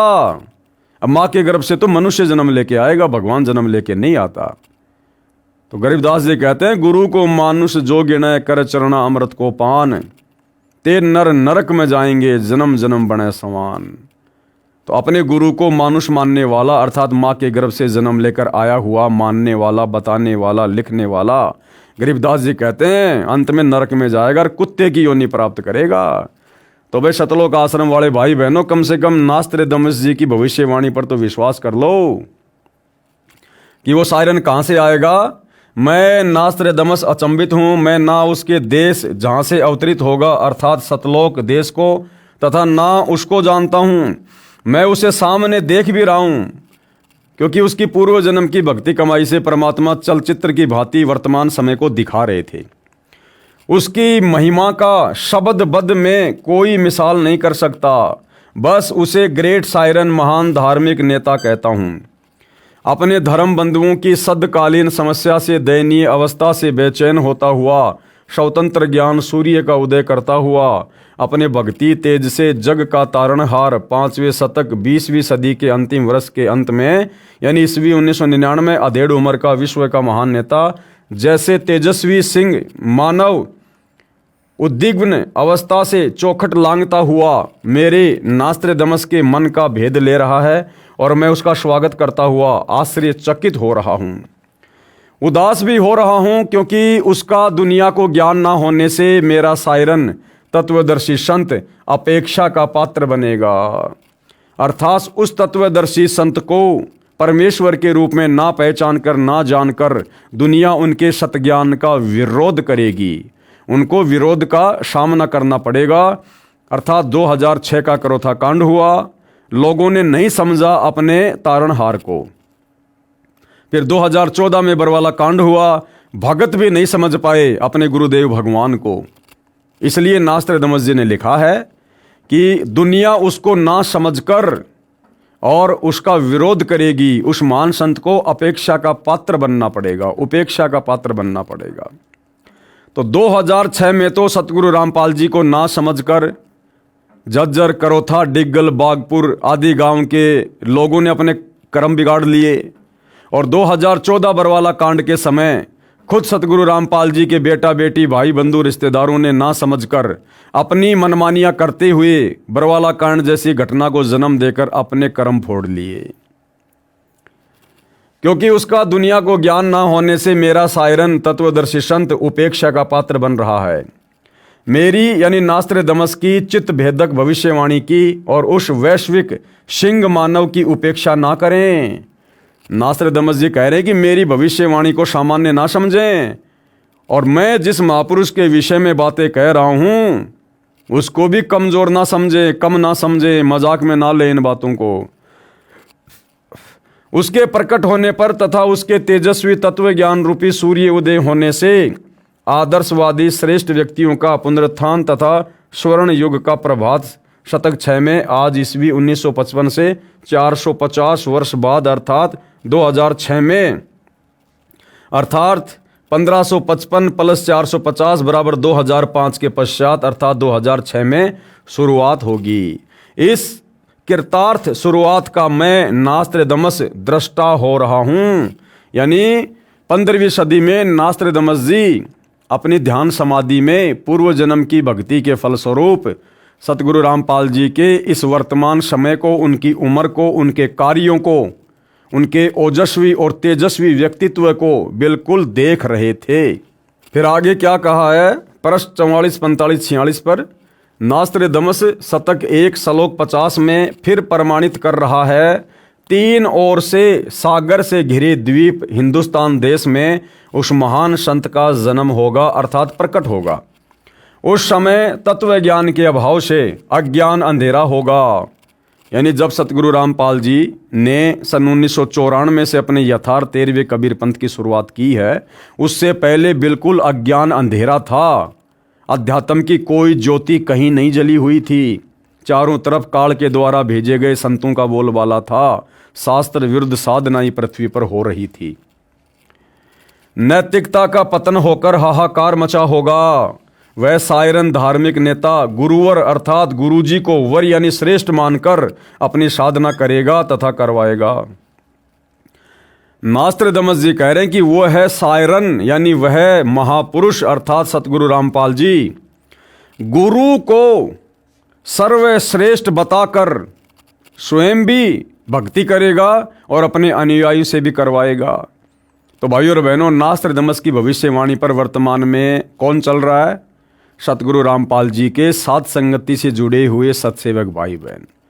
क्योंकि हम अपने गुरु को ही तो सर्वश्रेष्ठ मानकर, भक्ति का जनक मानकर, सारी सृष्टि का रचनहार मानकर, एकमात्र हम उन्हीं को अपना इष्ट मानकर उनकी पूजा 5 दीपक वाली थाली से उतारते हुए, तीनों समय की आरती करते हुए, उनके शीश पर चवर लहराते हुए और उन्हीं को एकमात्र गीता अध्याय 3 श्लोक 13 के अनुसार परमात्मा मानकर भोग लगाते हुए हम भाई बहन भक्ति कर रहे हैं नहीं कर रहे? सतगुरु रामपाल जी की संगत में लाखों की संख्या में भगत भाई बहन है, लेकिन क्या कोई भी सतगुरु रामपाल जी को अपना इष्ट मानकर, उन्हें परमेश्वर मानकर इस प्रकार से भक्ति कर रहा है? केवल साथ संगति से जुड़े भाई बहन, बाकी सतलोक आश्रमों से जुड़े भाई बहन वर्तमान समय 2025 तक केवल उनको मानुष मानते हैं और परमात्मा मान रहे हैं, इष्ट मान रहे हैं दाढ़ी मूछ वाली उस कबीर जी की नकली फोटो को। तो क्या कह रहे हैं नास्त्रदमस जी? वह सायरन अर्थात धार्मिक नेता गुरुवर अर्थात गुरु जी को वर यानी श्रेष्ठ मानकर अपनी साधना करेगा तथा करवाएगा। यानी सतगुरु रामपाल जी ने भी अपने मुंह बोले गुरु जी को ही महत्वता दी, आप और हमें गुरु का महत्व समझाने के लिए। अन्यथा ये तो स्वयं जगत गुरु हैं और जगत गुरु को गुरु धारण करने की आवश्यकता नहीं पड़ती है। वह धार्मिक नेता अर्थात तत्वदर्शी संत अपने धर्म बल अर्थात भक्ति की शक्ति से तथा तत्व ज्ञान द्वारा सर्व राष्ट्रों को नतमस्तक करेगा। एशिया में उसे रोकना अर्थात उसके प्रचार में बाधा करना पागलपन होगा। शतक 1 श्लोक 50। नोट: नास्त्रदमस की भविष्यवाणी फ्रांस देश की भाषा में लिखी गई थी। बाद में एक पॉल ब्रंटन नामक अंग्रेज ने इस नास्त्रदमस की भविष्यवाणी सेंचुरी ग्रंथ को फ्रांस में कुछ वर्ष रहकर समझा, फिर इंग्लिश भाषा में लिखा। उसने गुरुवार शब्द को बृहस्पति यानी गुरुवार अर्थात थर्सडे जानकर लिख दिया कि वह अपनी पूजा का आधार बृहस्पतिवार को बनाएगा। वास्तव में गुरुवार शब्द है जिसका अर्थ है सर्व गुरुओं में जो एक तत्वज्ञाता श्रेष्ठ है तथा गुरु को मुख्य मानकर साधना करना होता है। क्या लिख रहे हैं सतलोक आश्रम वाले? देखो, नास्त्रदमस की भविष्यवाणी को भी ये लोग शुद्ध करके लिख रहे हैं कि बृहस्पतिवार का क्या मतलब होता है। क्या कह रहे हैं? गुरु को मुख्य मानकर साधना करना होता है। तो बताओ भाई, फिर हम साथ संगति से जुड़े भाई बहन गुरुद्रोही कहाँ हुए? अरे इस लाखों की संगत में, लाखों की भीड़ में हम साथ संगति वाले भाई बहन ही तो हैं जो गुरु को सर्वश्रेष्ठ मानकर, गुरु को भक्ति का आधार मानकर और भक्ति कर रहे हैं। और जब गुरु को सर्वश्रेष्ठ मान लिया, फिर दाढ़ी मूछ वाली कबीर की नकली फोटो का हमारे घर में क्या काम, हमारे दरबार में क्या काम? फिर जून के महीने में उस दाढ़ी मूछ वाली कबीर की नकली फोटो का प्रकट दिवस मनाने का क्या मतलब? तो गुरु को सर्वश्रेष्ठ मानकर नास्त्रदमस की भविष्यवाणी के अनुसार हम सत्सेवक भाई बहन ही भक्ति कर रहे हैं। देखो भाइयों और बहनों, जिस प्रकार गुरुदेव ने बताया कि भाई संसार में गुरु बहुत हो गए, इसलिए परमात्मा ने स्वयं को सतगुरु कहना पड़ा, सच्चा ज्ञान देने वाला। इसी प्रकार भाइयों और बहनों, सतगुरु रामपाल जी की संगत में वर्तमान में जो 2 पार्ट बने हुए हैं, तो क्या है ना, सेवक तो बहुत हो गए, सारे सेवक है संत रामपाल जी के, लेकिन सच्चे सेवक कौन है, सत सेवक कौन है?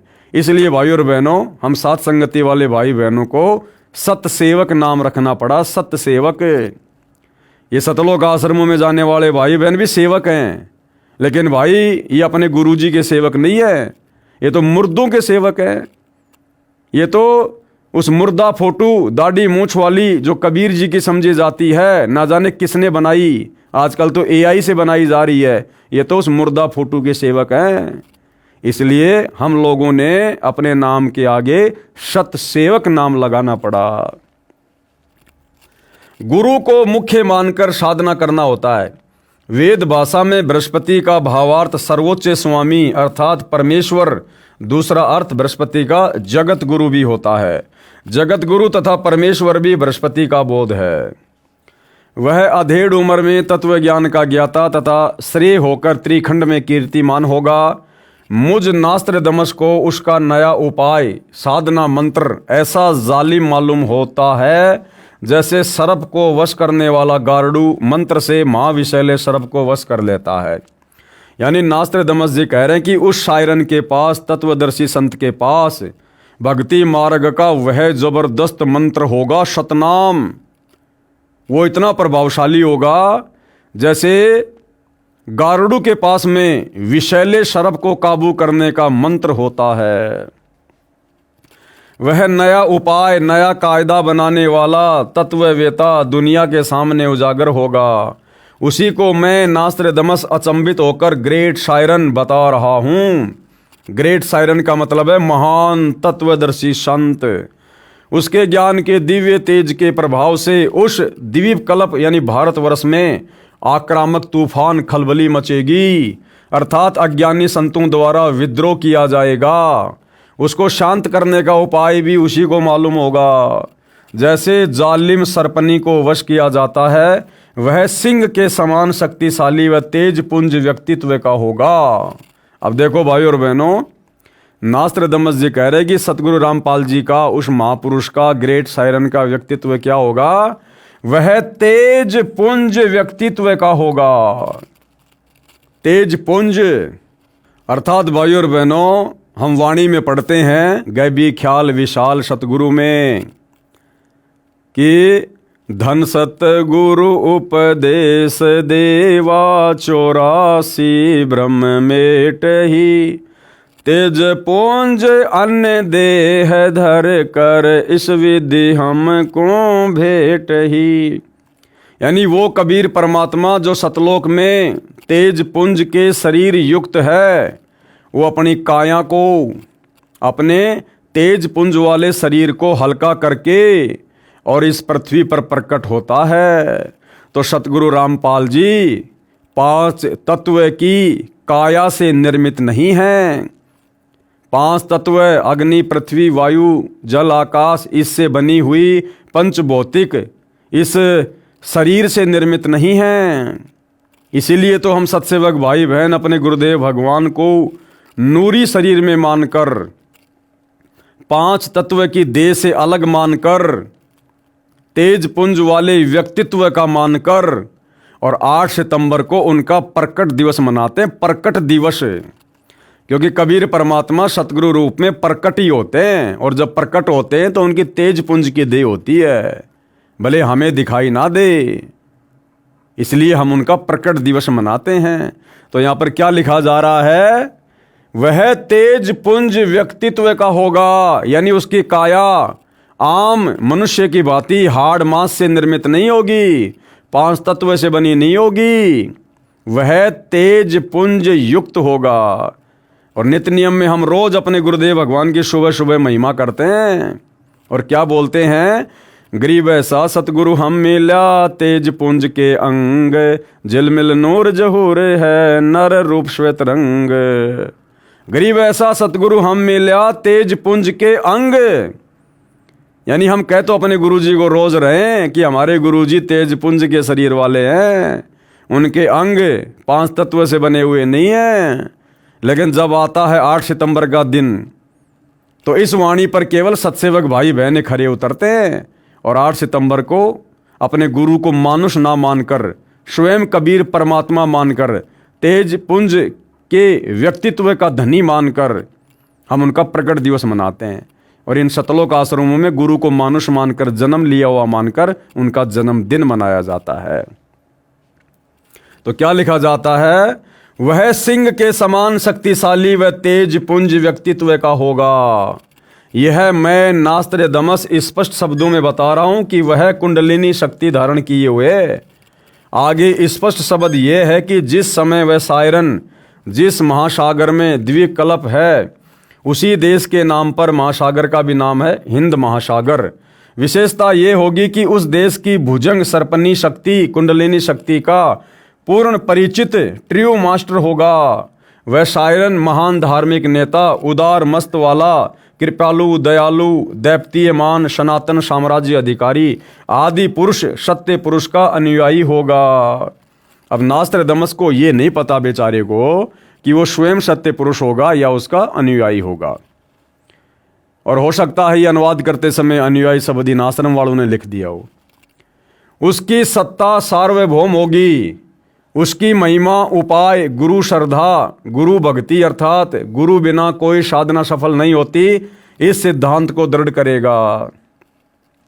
तत्व ज्ञान का सत्संग करके प्रथम अज्ञान निंद्रा में सोए अपने धर्म बंधुओं हिंदुओं को जागृत करके अंधविश्वास के आधार पर साधना कर रहे श्रद्धालुओं को शास्त्र विधि रहित साधना का बुर्का फाड़कर गूढ़ गहरे ज्ञान तत्व ज्ञान का प्रकाश करेगा। अपने सनातन धर्म का पालन करवाकर समृद्ध शांति का अधिकारी बनाएगा। तत्पश्चात उसका तत्व ज्ञान संपूर्ण विश्व में फैलेगा। उस महान तत्वदर्शी संत के ज्ञान की कोई भी बराबरी नहीं कर सकेगा, अर्थात उसका कोई भी सानी नहीं होगा। उसके गूढ़ ज्ञान तत्व ज्ञान के सामने सूर्य का तेज भी कम पड़ेगा। इसलिए मैं नास्त्रदमस वैश्विक सिंह महामानव इतना महान होगा कि मैं उसकी महिमा को शब्दों में नहीं बांध पाऊंगा। अर्थात 7 समुद्र की मशी करूं, लेखनी करूं बन राय, सब धरती का कागज करूं, पर सतगुरु के गुण लिखे ना जाए। मैं नास्त्रदमस उस ग्रेट सायरन को देख रहा हूं। अर्थात वो अपनी दिव्य दृष्टि कह लीजिए या समाधि अवस्था कह लीजिए, जो पूर्व जन्म की भक्ति के फलस्वरूप उसको प्राप्त थी, उस आधार से वो कह रहा है। उपरोक्त विवरण का भावार्थ है कि उस विश्व नेता को 50 वर्ष की आयु में तत्व ज्ञान शास्त्रों में प्रमाणित होगा। अर्थात वह 50 वर्ष की आयु में सन 2001 में सर्वधर्मों के शास्त्रों को पढ़कर उसका ज्ञाता तत्व ज्ञानी होगा। और सतगुरु रामपाल जी ने सन 2001 के बाद से ही इन पवित्र धर्मशास्त्रों में जो शास्त्र अनुकूल साधना के विषय में प्रमाण है लिखा हुआ है, उसको दिखाना शुरू किया।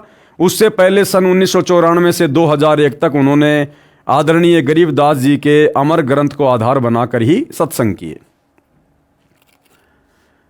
तथा उसके पश्चात उस तत्व ज्ञान का श्रेय गे यानी जानने योग्य परमेश्वर का ज्ञान अन्य को प्रदान करने वाला होगा, तथा उसका आध्यात्मिक जन्म अमावस्या को होगा। उस समय वह प्रौढ़ होगा, तथा जब वह प्रसिद्ध होगा तब उसकी आयु 50 से 60 साल के मध्य होगी। यानी 2006 के करोथा कांड के समय परमेश्वर की जो लीला में शारीरिक आयु थी वो 50 वर्ष के आसपास थी।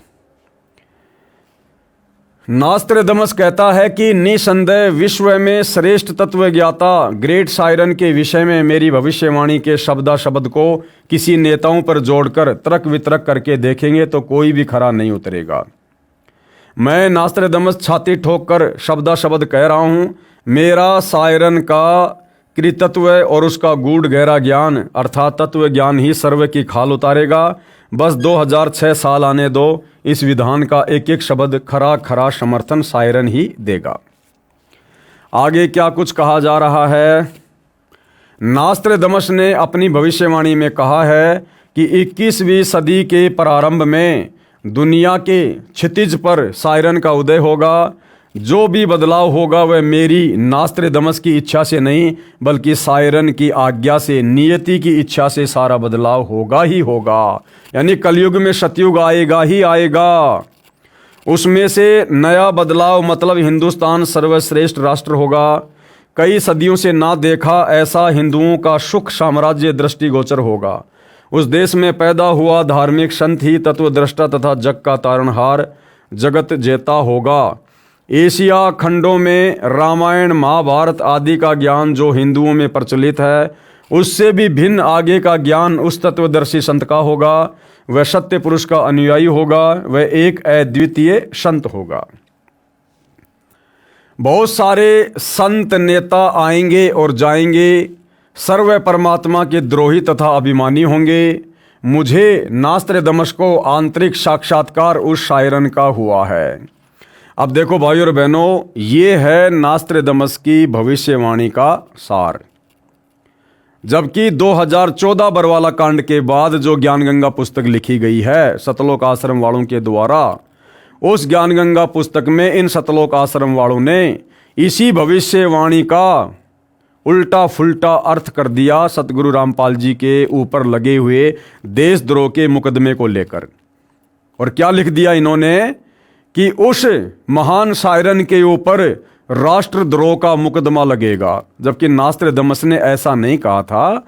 नास्त्रदमस ने कहा था कि बहुत सारे संत नेता आएंगे और जाएंगे, सब परमात्मा के द्रोही तथा अभिमानी होंगे। इन आश्रम वालों ने यहां पर कह दिया कि उस महापुरुष पर राष्ट्रद्रोह का मुकदमा लगेगा। ये पुस्तक इन सतलोक आश्रम वालों ने, राष्ट्रीय समाज सेवा समिति वालों ने 2014 बलवाला कांड से पहले लिखी है। उस समय तक सतगुरु रामपाल जी पर कोई राष्ट्रद्रोह का मुकदमा नहीं लगा था। अगर उन पर ऐसा होना था, यदि पहले से यदि ऐसा ही भविष्यवाणी में लिखा हुआ था, तो इन आश्रम वालों ने इस पुस्तक में साफ साफ यहां पर राष्ट्रद्रोह का अर्थात देशद्रोह का नाम लिखना चाहिए था। लेकिन राष्ट्रद्रोह का मुकदमा लगने के बाद इन आश्रम वालों ने फिर यहां नास्त्रदमस की भविष्यवाणी में इस शब्द को ऐड किया है, जो कि गलत है। वह परम संत भारत के जिस प्रांत में जन्म लेगा उसका नाम 5 नदियों के नाम पर होगा, अर्थात पंजाब प्रांत। संत रामपाल जी महाराज का जन्म लेखक के अनुसार भाई 8 सितंबर 1951 में हुआ। हमारी दृष्टि में जन्म नहीं हुआ, वे प्रकट हुए हैं। उस समय हरियाणा तथा पंजाब एक ही प्रांत था। 1 नवंबर 1966 को हरियाणा प्रांत पंजाब से भिन्न हुआ। नास्त्रदमस ने यहां तक कहा है कि उस महान संत की माता कुल 3 बहनें होंगी। बिल्कुल सत्य है। संत रामपाल जी महाराज की माता जी 3 बहनें हैं, 2 का देहांत हो चुका है। वर्तमान में सतगुरु रामपाल जी की मुंह बोली माता जी का भी देहांत हो चुका है, अर्थात तीनों बहनों का शरीर छूट चुका है। संत रामपाल जी की माता यानी उनकी मुंह बोली माता आज 2013 तक जीवित है, लेकिन 2014 में बरवाला कांड हुआ। उसके बाद 2018 में सतगुरु रामपाल जी की मुंह बोली माता जी का भी देहांत हो गया। नास्त्रदमस ने यह भी लिखा है कि जहां वह संत आश्रम बनाएगा उसके पास से निकले मार्गों को विशाल किया जाएगा, अर्थात करोथा आश्रम के पास भी हाईवे बन चुका है और बरवाला आश्रम के बाहर भी हाईवे बन चुका है। हिंदुस्तान का हिंदू संत आगामी अंधकारी भक्ति ज्ञान के अभाव से अंधे प्रलयकारी स्वार्थवश भाई भाई को मार रहा है, बेटा बाप से विमुख है, हिंदू हिंदू का शत्रु, मुसलमान मुसलमान का दुश्मन बना है। धुंधुकारी अर्थात माया की दौड़ में बेसब्रे समाज जगत को नया प्रकाश देने वाला सर्वश्रेष्ठ जगत जेता धार्मिक विश्व नेता की अपनी उदासी के सिवा कोई अभिलाषा नहीं होगी। अर्थात लेखक ये कहना चाहता है, अर्थात नास्त्रदमस की भविष्यवाणी ये कह रही है कि उस महान संत का परमार्थ के अलावा अपना किसी प्रकार का कोई स्वार्थ नहीं होगा और उनकी चिंता का केवल एक ही कारण होगा, आत्माओं को सतलोक में भेजना, मोक्ष दिलवाना। धार्मिक विश्व नेता की अपनी उदासी के सिवा कोई अभिलाषा नहीं होगी, अर्थात मानव उद्धार के लिए चिंता के अतिरिक्त कुछ भी स्वार्थ नहीं होगा, ना अभिमान होगा। ये मेरी भविष्यवाणी की गौरव की बात होगी कि वास्तव में वह तत्वदर्शी संत संसार में अवश्य प्रसिद्ध होगा।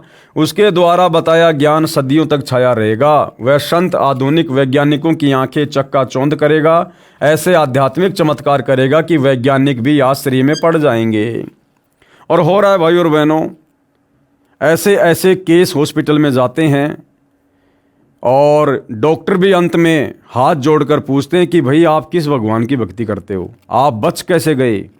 फिर भगत कहते हैं जी हमारे गुरुदेव सतगुरु रामपाल जी हैं, स्वयं कबीर भगवान धरती पर आए हुए हैं, हम उनकी भक्ति करते हैं।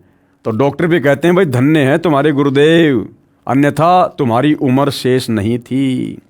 तो भाई सतगुरु जो चावे सो कर दे, भरम पड़ो मत कोई, और सेऊ धड़ पर शीश चढ़ाया पाछे करी रसोई।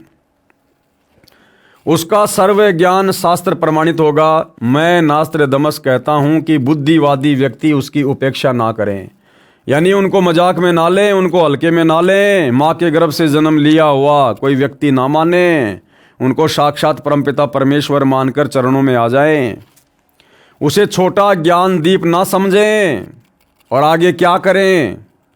और वो कार्य भाई और बहनों सतगुरु रामपाल जी की संगत में से केवल सत्सेवक भाई बहन कर रहे हैं। देखो बाकी दुनिया को तो अभी तक उनके विषय में जानकारी नहीं है, तो बाकी दुनिया तो हल्के में लेगी।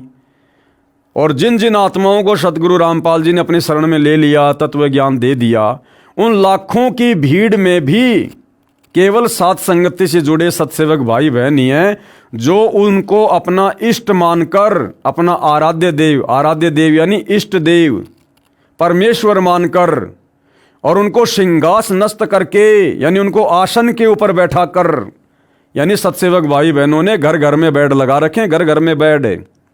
और तीनों समय की आरती, विशेषकर सुबह और शाम की आरती, गुरुदेव की आरती उतारते हुए करते हैं।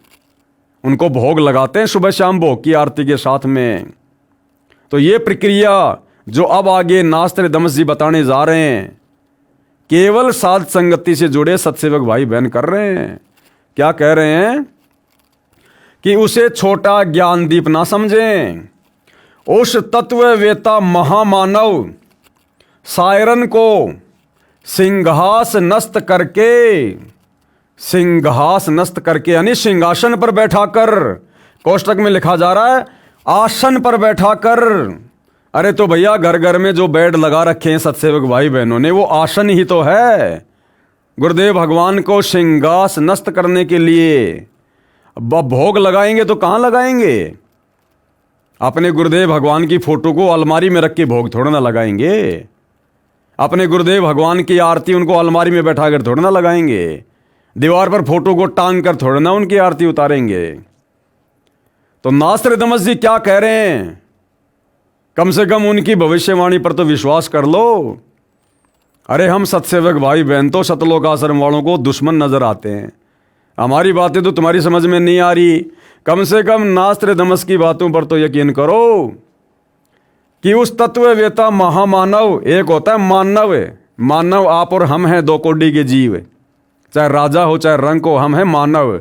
और एक होता है महामानव जिसने मानव को पैदा किया है, परमात्मा कबीर जी। उस महामानव शायरन को सिंहासन नस्त करके अर्थात आसन पर बैठाकर, जैसे सात संगति वाले भाई बहनों ने घर घर में बेड लगा रखे हैं, अपने गुरु जी को आसन दे रखा है, उसको आराध्य देव मानकर, हम सभी भाई बहन उनको आराध्य देव मानकर, इष्ट मानकर उनकी पूजा करते हैं। आराध्य देव यानी इष्ट। और आप सतलोक आश्रम वाले भाई बहन इष्ट मान रहे हो दाढ़ी मूछ वाली कबीर की फोटो को, उसको आराध्य देव मानकर पूजा करें। अब पूजा क्या होती है? पूजा पाती पंच पोहप कर पूजा, देव निरंजन और न दूजा। तो नास्त्रदमस के अनुसार केवल सत्सेवक ही अपने गुरु को पहचान कर, उनको अपना आराध्य देव, अपना इष्ट मानकर, अब जब हमने गुरु को इष्ट मान लिया, आराध्य देव मान लिया नास्त्रदमस के अनुसार, फिर भैया दाढ़ी मूछ वाली फोटो का क्या महत्व रह गया? उस कागज के टुकड़े का क्या रोल? जब हमने गुरु को इष्ट मान लिया, कबीर मान लिया, आराध्य देव मान लिया, फिर दाढ़ी मूछ वाली फोटो का जून में कबीर प्रकट दिवस क्यों मनाएं? उस मुर्दा फोटो को घर में क्यों रखें? तो नास्त्रदमस जी कह रहे हैं उसको आराध्य देव मानकर पूजा करें। वह आदि पुरुष, सत्य पुरुष का अनुयायी दुनिया का तारणहार होगा। विशेष भविष्य वक्ता नास्त्रदमस की भविष्यवाणी को ठीक से न समझकर व्यर्थ की अटकलबाजियां लगाई गई हैं। उदाहरण के लिए नास्त्रदमस की भविष्यवाणी, अब ये अंग्रेजी पढ़ लेना भाई क्या क्या लिखा हुआ है इसमें। सेंचुरी 10 क्यूटेरियम number 75 long awaited, he will never return in Europe, he will appear in Asia and he will grow. Our all king of East, one of the legacy issued from the great Hermes, ये शब्दों के अर्थ भी लिखे हुए हैं भाई, देख लेना। मेरे को तो ज़्यादा ये अंग्रेजी फंग्रेजी आती नहीं है, हम तो सीधा हिंदी पे चलते हैं। वह महान शायरन उस देश में उत्पन्न होगा जो 3 ओर से सागर से घिरा होगा। भारत ही एकमात्र ऐसा देश है जो 3 ओर से समुद्र से घिरा है। नंबर 2, उस देश का नाम एक समुद्र के नाम पर होगा, हिंद महासागर अर्थात हिंदुस्तान। वह महापुरुष हिंदुस्तान के उस क्षेत्र में जन्म लेगा जिसमें 5 नदियां रावी, सतलुज, झेलम, व्यास और चिनाब बहती हैं, अर्थात वो क्षेत्र है पंजाब। और जिस समय सतगुरु रामपाल जी प्रकट हुए 8 सितंबर 1951 को, उस समय ये धनाना का क्षेत्र, रोहतक का क्षेत्र पूरा पंजाब का क्षेत्र था। और फिर 1966 में पंजाब से हटकर हरियाणा बना। विवेचन, इस आधार से एक सज्जन ने अपना मत व्यक्त किया है कि श्री गुरु नानक जी के विषय में उपरोक्त भविष्यवाणी है, क्योंकि श्री नानक जी का जन्म पंजाब प्रांत में हुआ था। विचार करें, उस सज्जन को ध्यान नहीं रहा कि श्री नास्त्रदमस ने यह भविष्यवाणी सन 1555 में लिखी थी और श्री नानक जी का जीवन काल सन 1469 से सन 1539 तक रहा था। ये भविष्यवाणी है, भूतवाणी नहीं है। इसलिए उस सज्जन का तर्क गलत है। संत रामपाल जी महाराज नास्त्रदमस के उचित पात्र हैं। आगे और क्या कुछ लिखा गया है।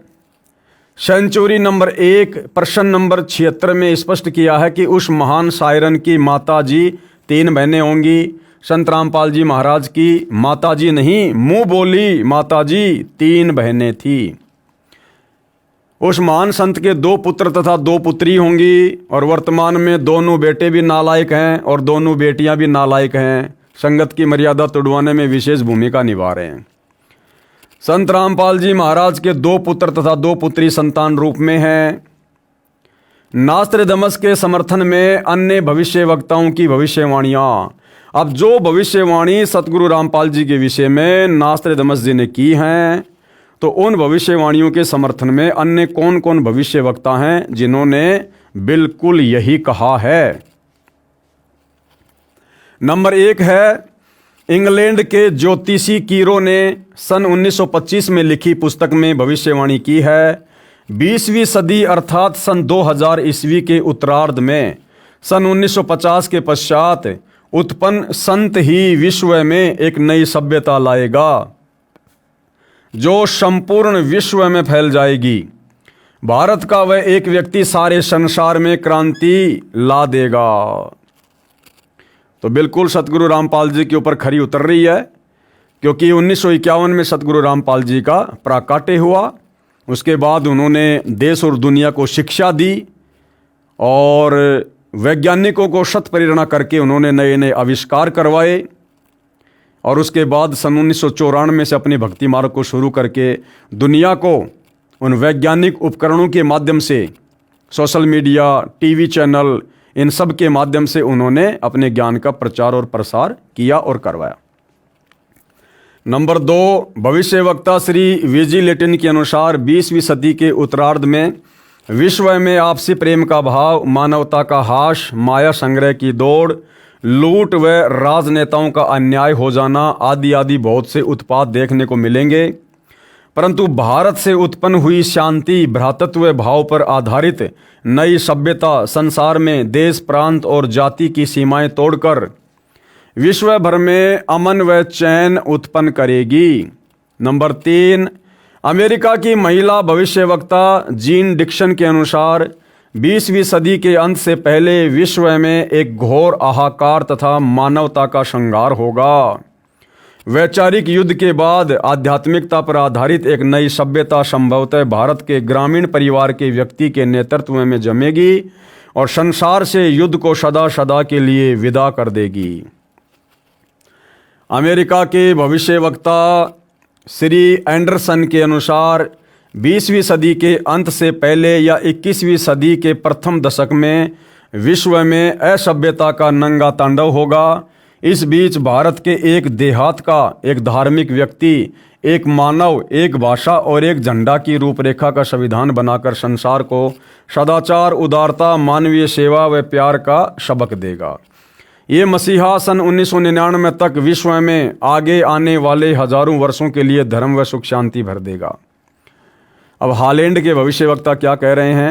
हालैंड के भविष्य दृष्टा श्री गेरार्ड क्राइसेसे के अनुसार 20वीं सदी के अंत से पहले या 21वीं सदी के प्रथम दशक में भयंकर युद्ध के कारण कई देशों का अस्तित्व ही मिट जाएगा, परंतु भारत का एक महापुरुष संपूर्ण विश्व को मानवता के एक सूत्र में बांध देगा। वह हिंसा, फूट, दुराचार, कपट आदि संसार से सदा के लिए मिटा देगा। अब अमेरिका के एक दूसरे भविष्यवक्ता श्री चार्ल्स क्लार्क के अनुसार 20वीं सदी के अंत से पहले एक देश विज्ञान की उन्नति में सब देशों को पछाड़ देगा। कौन? अमेरिका। परंतु भारत की प्रतिष्ठा विशेषकर इसके धर्म और दर्शन से होगी, जिसे पूरा विश्व अपना लेगा। यह धार्मिक क्रांति 21वीं सदी के प्रथम दशक में संपूर्ण विश्व को प्रभावित करेगी और मानव को आध्यात्मिकता पर विवश कर देगी। अब ये हंगरी की महिला ज्योतिषी बोरिस्का के अनुसार सन 2000 ईस्वी से पहले उग्र परिस्थितियों, हत्या और लूटपाट के बीच ही मानवीय सद्गुणों का विकास एक भारतीय फरिश्ते के द्वारा भौतिकतावाद से सफल संघर्ष के फलस्वरूप होगा, जो चिरस्थायी रहेगा। इस आध्यात्मिक व्यक्ति के बड़ी संख्या में छोटे छोटे लोग ही अनुयायी बनकर भौतिकतावाद को आध्यात्मिकता में बदल देंगे।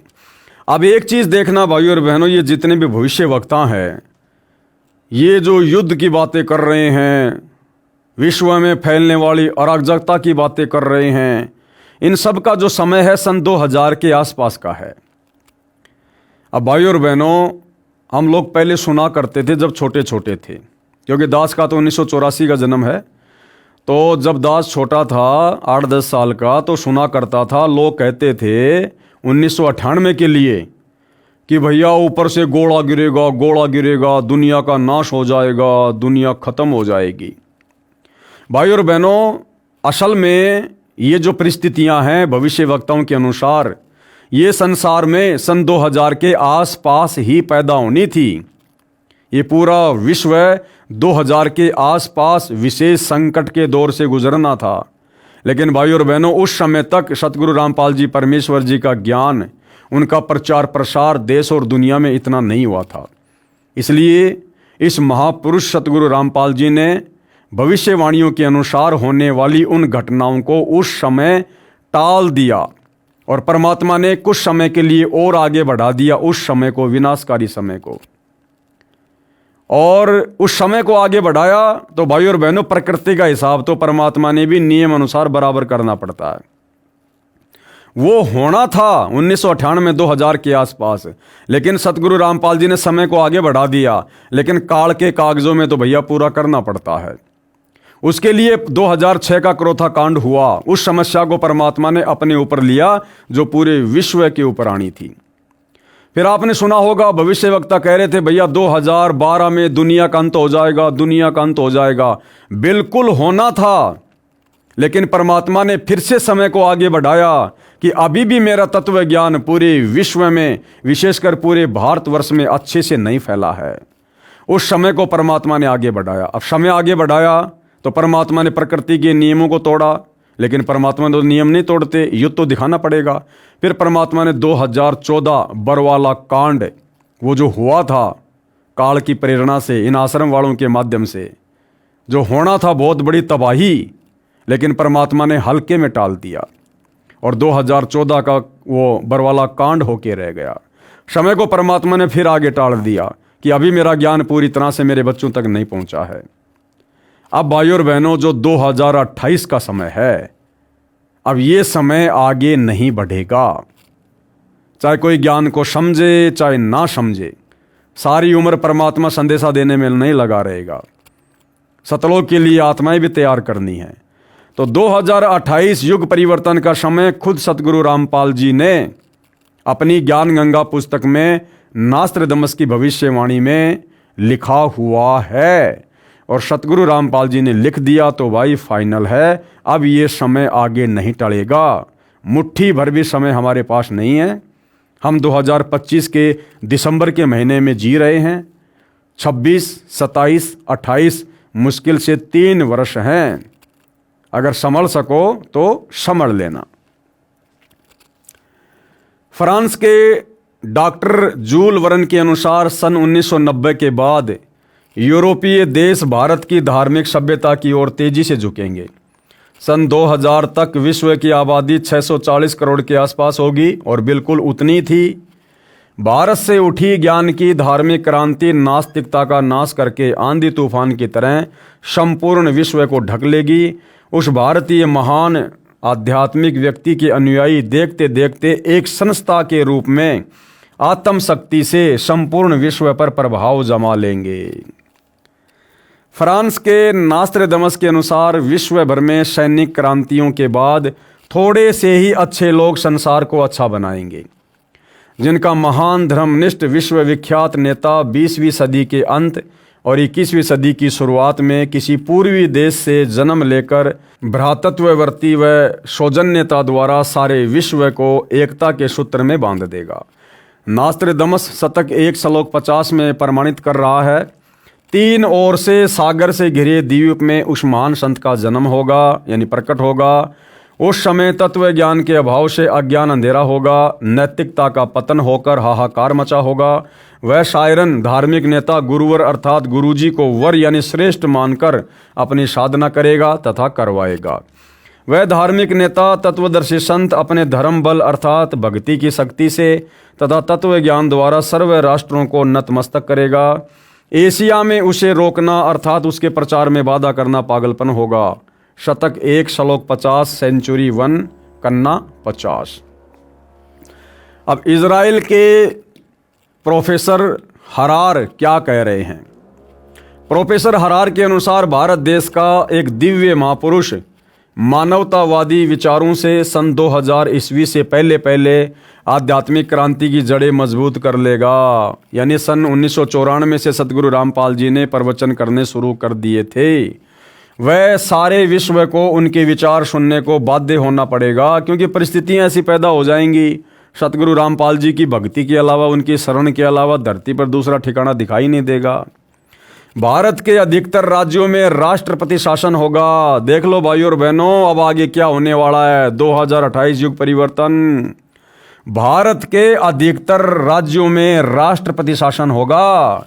अधिकतर राज्यों का मतलब है कम से कम 20 के आसपास स्टेट में आने वाले समय में 2028 के आसपास राष्ट्रपति शासन होगा। इमरजेंसी लगी होगी, आर्मी शासन होगा।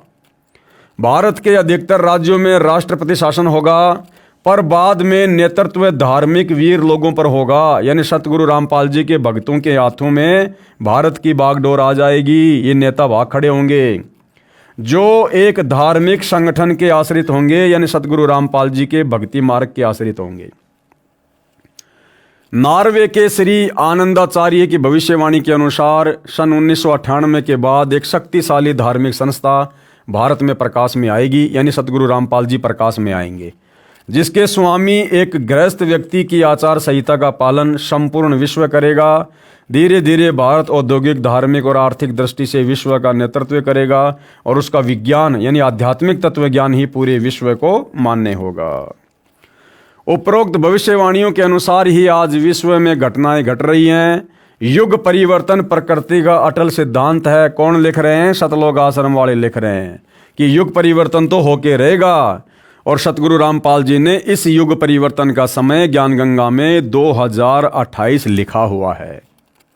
वैदिक दर्शन के अनुसार 4 युगों सतयुग, त्रेतायुग, द्वापर और कलयुग की व्यवस्था है।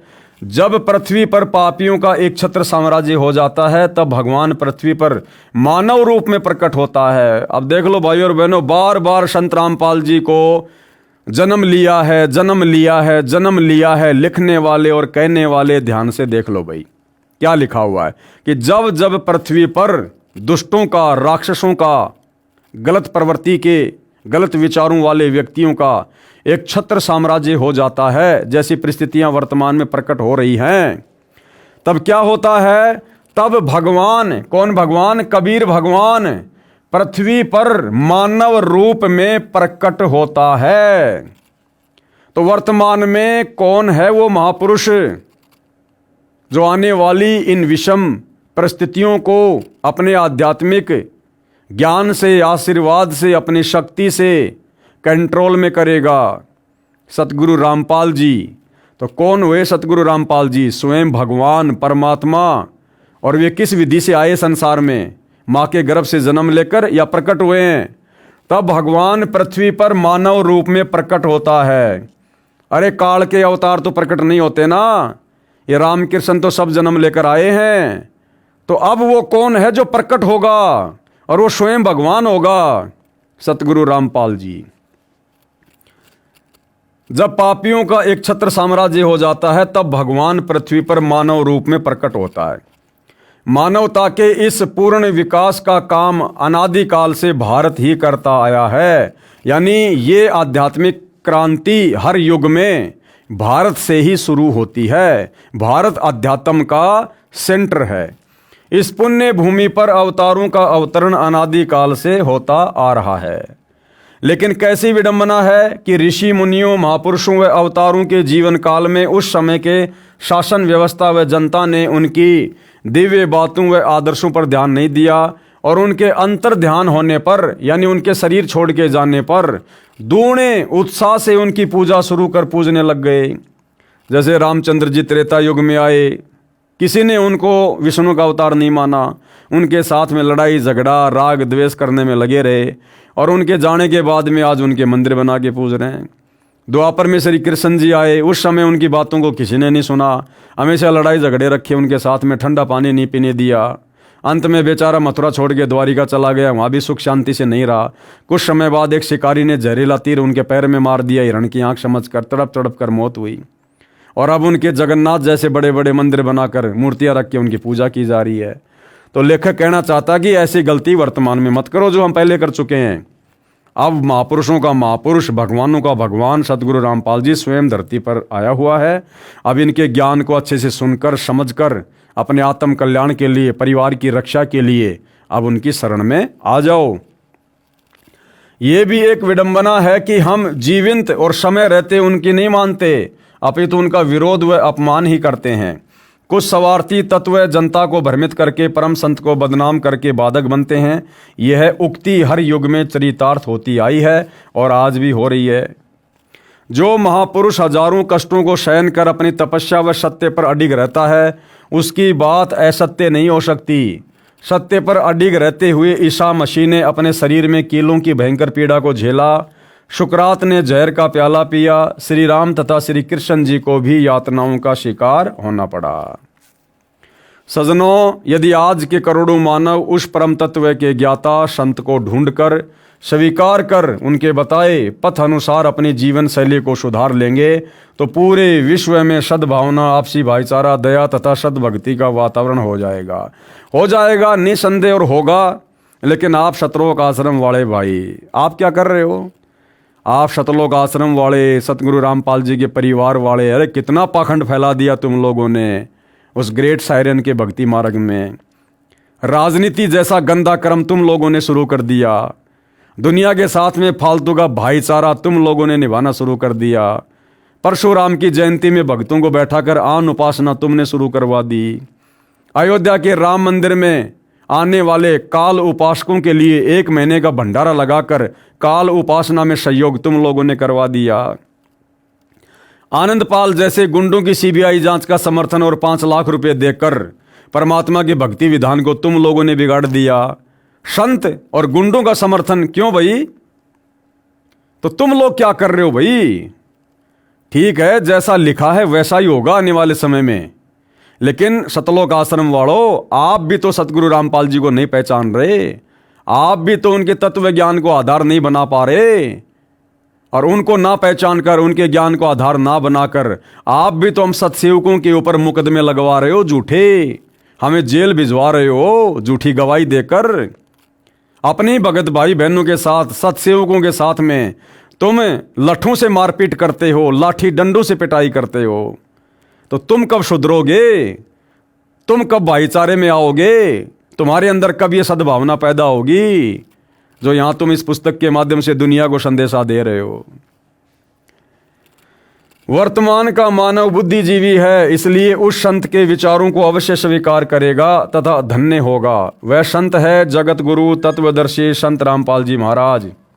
कृपया पढ़िए संत रामपाल जी महाराज की संक्षिप्त जीवनी, जो सर्व भविष्यवाणियों पर खरी उतर रही है। संक्षिप्त जीवनी शब्द उचित नहीं है, संक्षिप्त लीलामय जीवनी, लीलामय, क्योंकि महापुरुष जो होते हैं वो लीला करते हैं। आम प्राणियों की तरह हमें सामान्य जीवन जीते अवश्य दिखाई देते हैं, परंतु उनका वो जीवन लीलामय होता है। तो संत रामपाल जी महाराज जी का संक्षिप्त लीलामय परिचय यहाँ पर लेखक ने लीलामय लिखना चाहिए था, लेकिन लेखक जो भगत है वो अभी सतगुरु रामपाल जी को केवल अपना गुरु मान रहा है, अपना इष्ट नहीं मान रहा। अगर इष्ट मानता तो इष्ट यहाँ पर लीला करने आता है। इष्ट कौन? कबीर। तो कबीर जी लीला में सारा काम करते हैं। तो भाइयों और बहनों, इस विषय के ऊपर हम कल विशेष तौर पर जानेंगे, समझेंगे, और अध्यात्म के साथ साथ हम गहरी शिक्षा भी लेंगे, ताकि हम निकट भविष्य में गलतियां करने से बचें, मर्यादा में रहकर भक्ति को सफल करें और अपने मनुष्य जीवन को धन्य करें। तो आज के वीडियो में केवल इतना ही। कल फिर परमेश्वर की सेवा में हाजिर होंगे।